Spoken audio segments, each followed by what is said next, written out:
Hey, how you doing? We just picked up a set of Weiser ultra bright LED lamps for my F800. We're going to put those in. Should be pretty straightforward. Let's take a look. All right, here we go. First thing we need to do, of course, is take the screw out on the 13 and 14. The screws in the front. I think earlier models, screws in the back. A couple differences, not many. Comes off. Make sure we don't break this piece here as it comes out. Don't want to snap that or twist it off.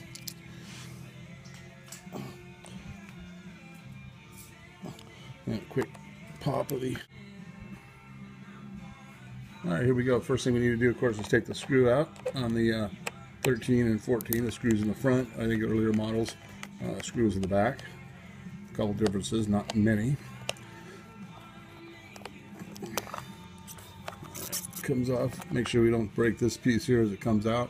Don't want to snap that or twist it off.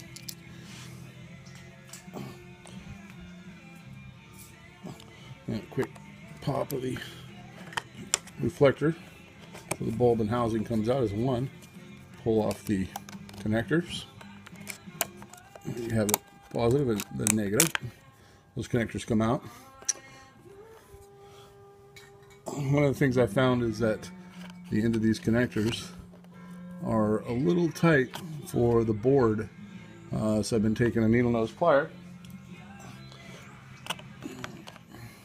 my flat blade screwdriver, and just giving a little twist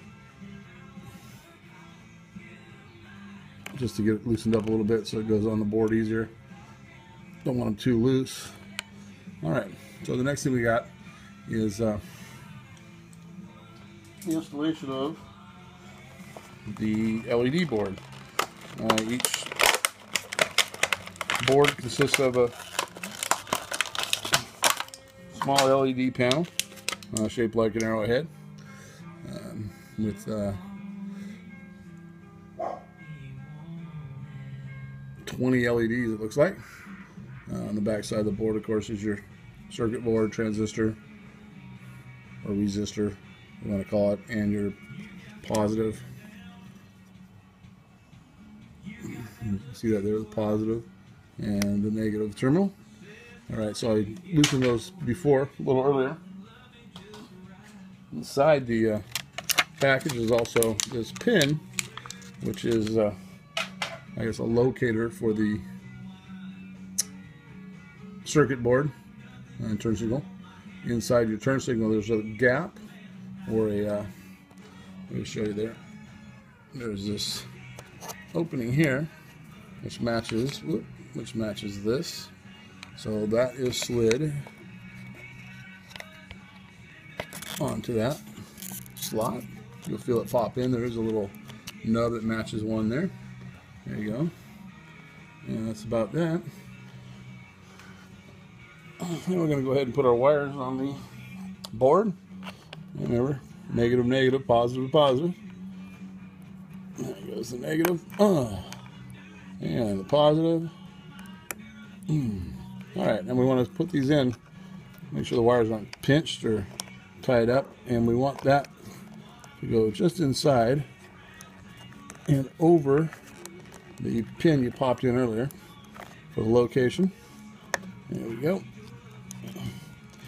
If you're having a little trouble with that, or I'll just take a little screwdriver, small screwdriver, and help locate that. Can't hurt.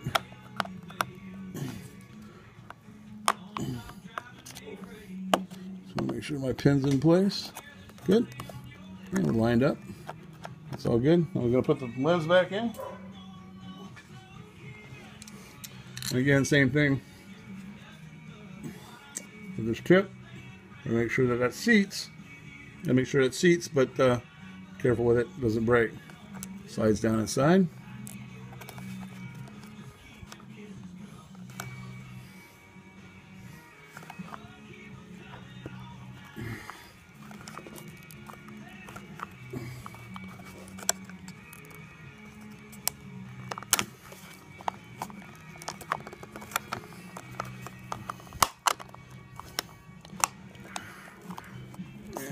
Go.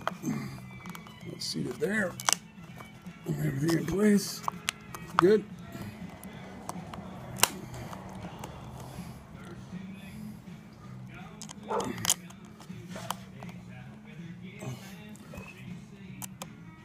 a bit of resistance in this pad from allowing the lens to go back in. It's quite a more of a flush fit than the actual reflector that was in the OEM reflector was in it.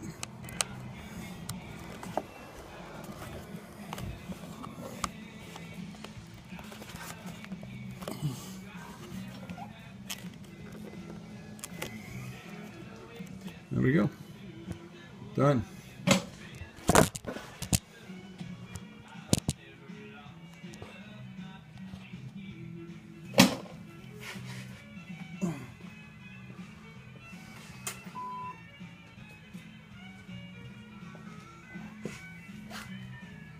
There we go. Brighter and safer. That's the idea anyway.